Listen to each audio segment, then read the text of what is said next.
Nah, pagi hari ini kita akan belajar tentang pelajaran ilmu pengetahuan alam atau bisa disebut pelajaran IPA. Pada pelajaran IPA biasanya kan memiliki beberapa materi, dan di antara materi tersebut itu ada materi tentang perubahan bentuk benda. Apa sih yang disebut tentang perubahan bentuk benda?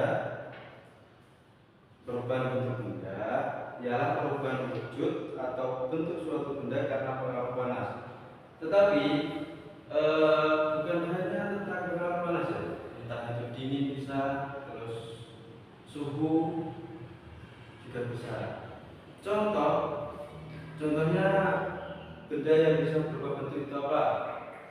Satu, es batu ya, es batu juga bisa. Terus dua, lilin. Tiga, plastik. Saya pernah mendatangi sebuah acara ulang tahun, dan biasanya di acara ulang tahun tersebut ada lilin kecil. Lilin kecil tersebut itu biasanya terbuat dari plastik. Plastik itu juga bisa berubah bentuk. Nah, contohnya kalau lilin bisa berubah bentuk karena api. Kalau rumah kalian pernah lampu padam atau listrik mati, itu orang tua sampean pasti akan menyalakan lilin tersebut. Tapi kalau lampu mati itu pada waktu malam hari, kalau waktu pagi hari ataupun siang hari, orang tua kalian tidak akan menyalakan sebuah lilin. Terus tidak hanya lilin, dua, yaitu es batu. Es batu juga itu terbuat dari, sebenarnya es batu itu terbuat dari air. Nah, air itu bersifat cair, bukan padat. Es batu tersebut bisa menjadi padat karena terkena efek dingin atau suhu dingin, bukan suhu panas.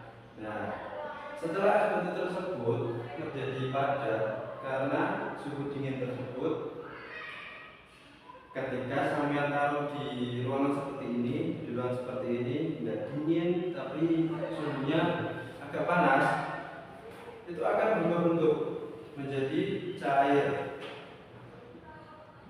Terus contohnya bukan hanya tiga itu tadi, ada mentega untuk buat masak. Biasanya kan mentega untuk buat masak itu ditaruh bentuknya padat, terus sama taruh di panci atau di wajan tersebut terkena api dari kompor.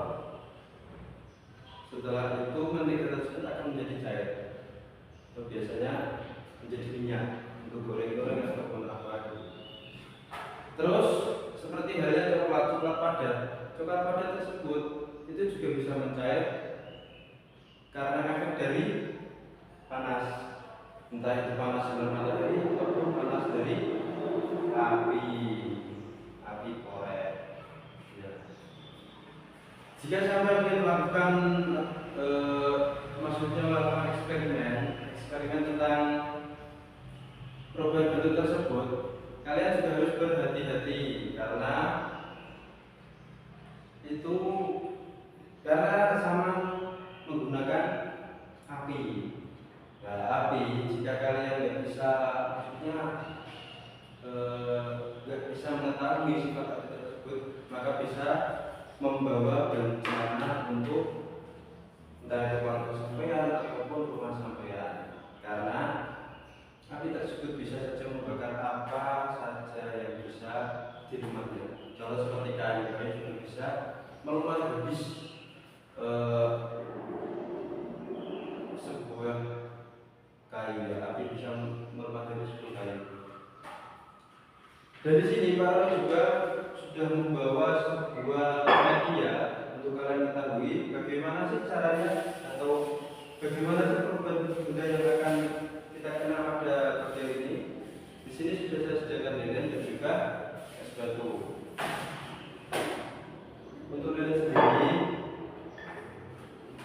sendiri nanti kita akan nyalakan dan kita taruh di sebuah lembar Setelah itu kita akan mengetahui bagaimana cara lilin tersebut bisa berubah menjadi cair ataupun bisa berubah bentuk.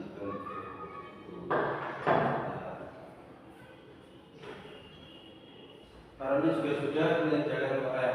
Untuk apa? Korek untuk menyalakan api pada sebuah lilin ini. Ingat, ketika sampai melakukan eksperimen tersebut, kalian harus berhati-hati atau kalian harus bersama orang tua agar orang tua sampai tahu kalau anaknya ingin berkreativitas menggunakan api dan juga lilin dan juga menggunakan plastik gitu. Terus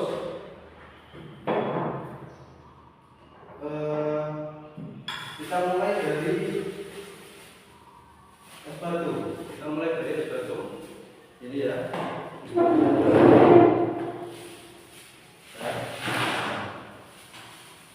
Ini es batu kalau berubah menjadi padat itu seperti ini. Nah, seperti ini ya.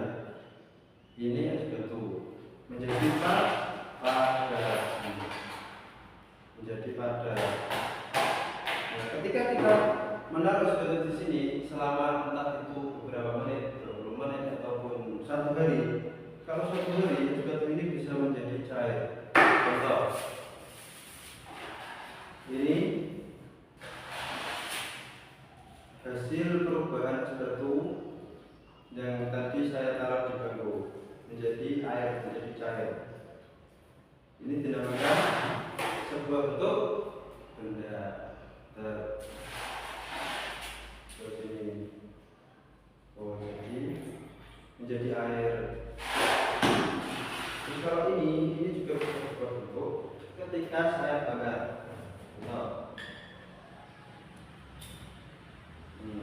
Saya akan menetes dan mengatakan kalau dia bisa berubah bentuk menjadi cair. Terus kita lanjutkan ke media kedua. Media kedua yaitu menggunakan lilin. Ini untuk apa? Ini untuk lemek, untuk lapisannya agar nggak merusak bagus sekolah ini. Kita menggunakan talenan atau ini biasanya dibuat minum kopi, disebut lepek. Saya bakar di lilin, di sebuah lilin juga ada suhunya untuk menyalakan api. Ini suhunya ya. Saya nyalakan dari sini seperti ini contohnya. Nah, ketika sebuah lilin ini sudah terbakar, dia akan berubah menjadi cair seperti ini. Ada tetes-tetesnya. Setelah itu kita berdirikan, kita tunggu sebentar sampai ada perubahan, sampai ada perubahan di lilin ini.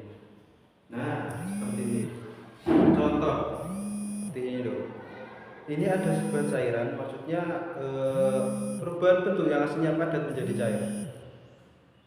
Dia akan menetes seperti ini.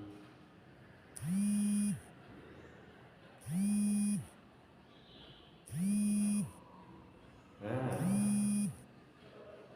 seperti ini contohnya.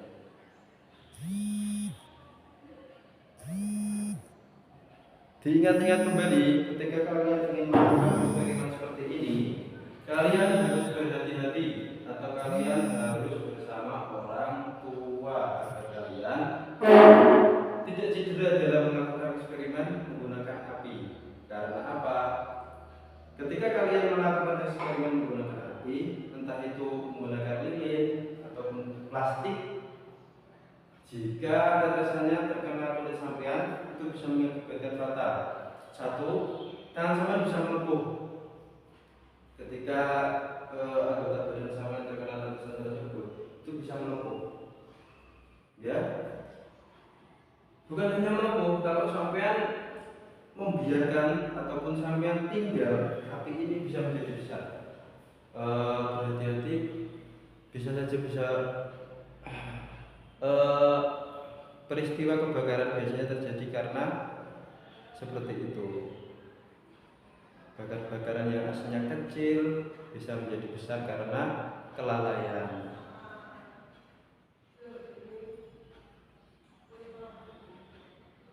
Jadi cair loh, netes. Ya, dia menetes karena dia melakukan perubahan. Dia mengalami perubahan. Ya.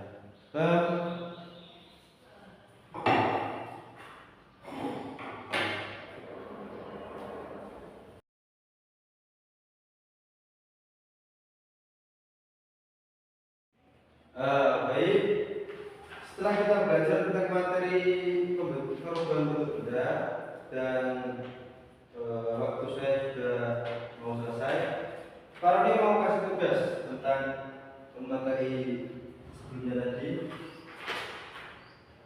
Dibuatkan saja karena waktu sudah dekat dengan jam pulang. Ditulis dari nomor 1. Apa itu perubahan benda? Terus nomor 2, tuliskan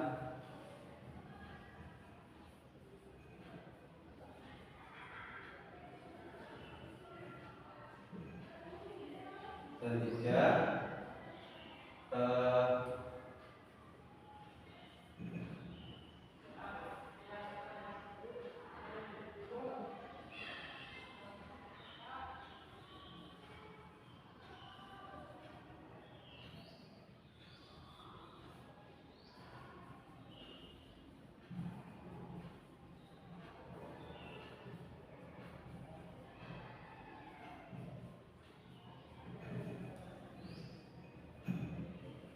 nomor 1 ada apa itu perubahan benda atau apa itu perubahan bentuk benda, sama jawab. Terus yang nomor 2, tuliskan contohnya. Tadi contohnya sudah saya jelaskan apa saja, sama tinggal tulis ataupun cari di rumah. Terus nomor 3, apa yang harus diperhatikan ketika sama melakukan eksperimen tersebut atau melakukan seperti itu. Terus berhubung jam karena sudah selesai, kita berdoa terlebih dahulu sebelum jam pada pagi hari ini. Semoga ilmu yang Pak Roni sampaikan bermanfaat. Berdoa bersama-sama. Bismillahirrahmanirrahim. Amin. Sekian dari Pak Roni. Apabila ada kesalahan entah itu